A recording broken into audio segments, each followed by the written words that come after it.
Let's start with a brief summary. This article, written by Paul Graham in 2015, suggests determining whether startups are default alive or default dead.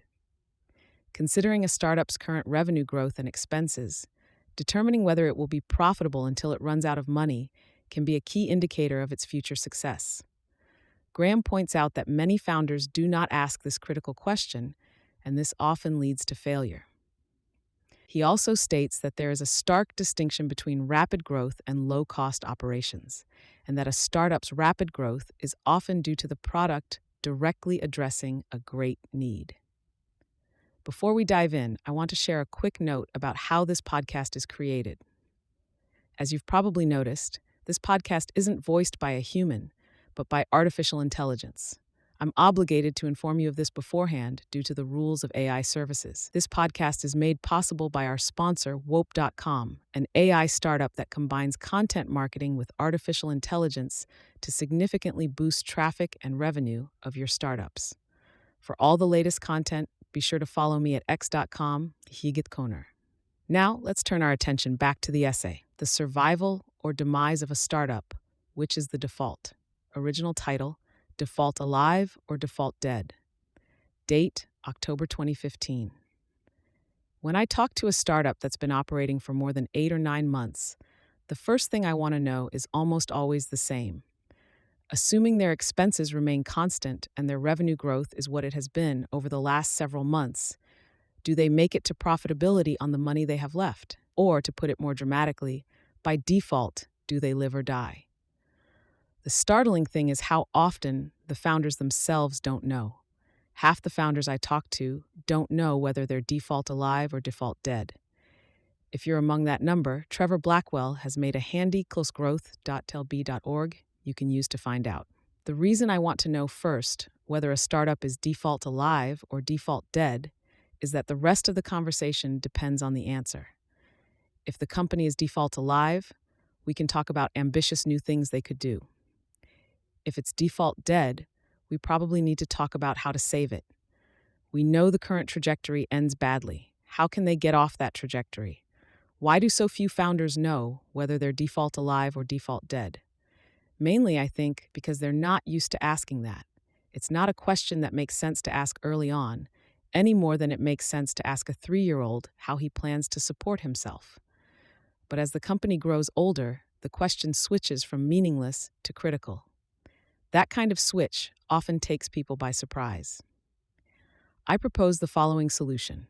Instead of starting to ask too late whether you're default alive or default dead, start asking too early. It's hard to say precisely when the question switches polarity, but it's probably not that dangerous to start worrying too early that you're default dead, whereas it's very dangerous to start worrying too late. The reason is a phenomenon I wrote about earlier, the fatal pinch, pinch.html. The fatal pinch is default dead plus slow growth, not enough time to fix it. And the way founders end up in it is by not realizing that's where they're headed. There is another reason founders don't ask themselves whether they're default alive or default dead. They assume it will be easy to raise more money. But that assumption is often false, and worse still, the more you depend on it, the falser it becomes. Maybe it will help to separate facts from hopes. Instead of thinking of the future with vague optimism, explicitly separate the components.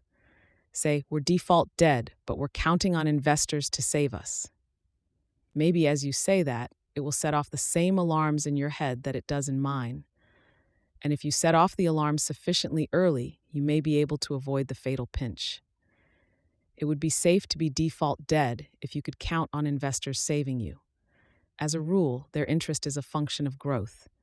If you have steep revenue growth, say over 5x a year, you can start to count on investors being interested, even if you're not profitable. But investors are so fickle that you can never do more than start to count on them.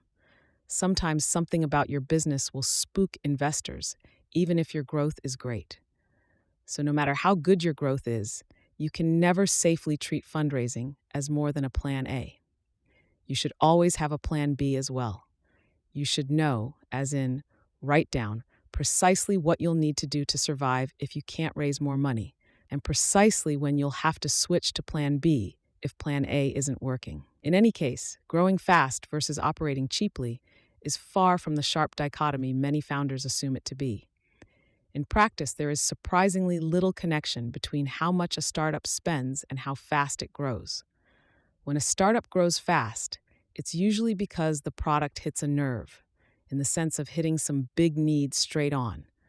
When a startup spends a lot, it's usually because the product is expensive to develop or sell, or simply because they're wasteful. If you're paying attention, you'll be asking at this point not just how to avoid the fatal pinch, but how to avoid being default dead. That one is easy. Don't hire too fast. Hiring too fast is by far the biggest killer of startups that raise money. Founders tell themselves they need to hire in order to grow, but most err on the side of overestimating this need rather than underestimating it. Why? Partly because there's so much work to do.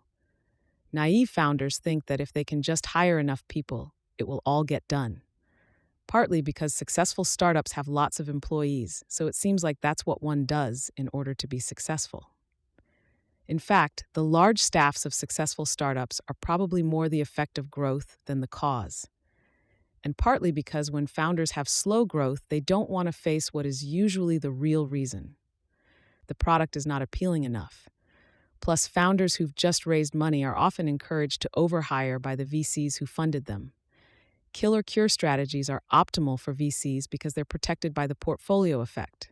VCs want to blow you up, in one sense of the phrase or the other. But as a founder, your incentives are different. You want, above all, to survive. Here's a common way startups die. They make something moderately appealing and have decent initial growth. They raise their first round fairly easily because the founders seem smart and the idea sounds plausible. But because the product is only moderately appealing, growth is okay but not great. The founders convince themselves that hiring a bunch of people is the way to boost growth. Their investors agree.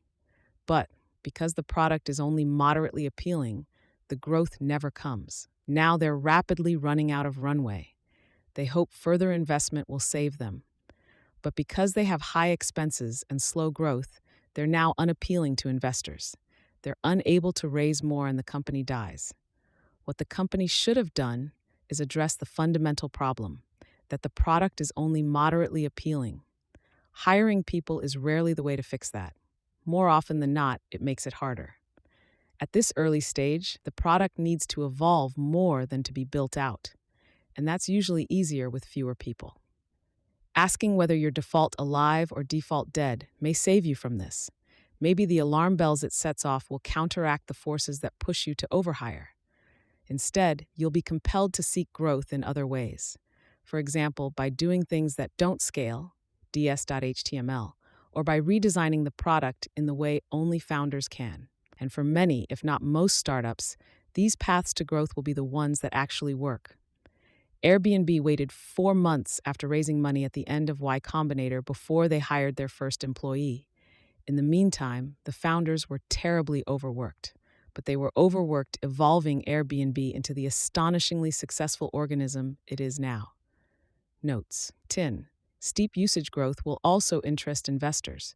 Revenue will ultimately be a constant multiple of usage, so X% usage growth predicts X% revenue growth. But in practice, investors discount merely predicted revenue, so if you're measuring usage, you need a higher growth rate to impress investors. 2. Startups that don't raise money are saved from hiring too fast because they can't afford to. But that doesn't mean you should avoid raising money in order to avoid this problem, any more than that total abstinence is the only way to avoid becoming an alcoholic. I would not be surprised if VC's tendency to push founders to overhire is not even in their own interest. They don't know how many of the companies that get killed by overspending might have done well if they'd survived. My guess is a significant number. After reading a draft, Sam Altman wrote, "I think you should make the hiring point more strongly. I think it's roughly correct to say that YC's most successful companies have never been the fastest to hire, and one of the marks of a great founder is being able to resist this urge." Paul Buchheit adds, "A related problem that I see a lot is premature scaling. Founders take a small business that isn't really working, bad unit economics typically, and then scale it up because they want impressive growth numbers. This is similar to overhiring in that it makes the business much harder to fix once it's big, plus they are bleeding cash really fast. Thanks to Sam Altman, Paul Buchheit, Joe Gebbia, Jessica Livingston, and Jeff Ralston for reading drafts of this.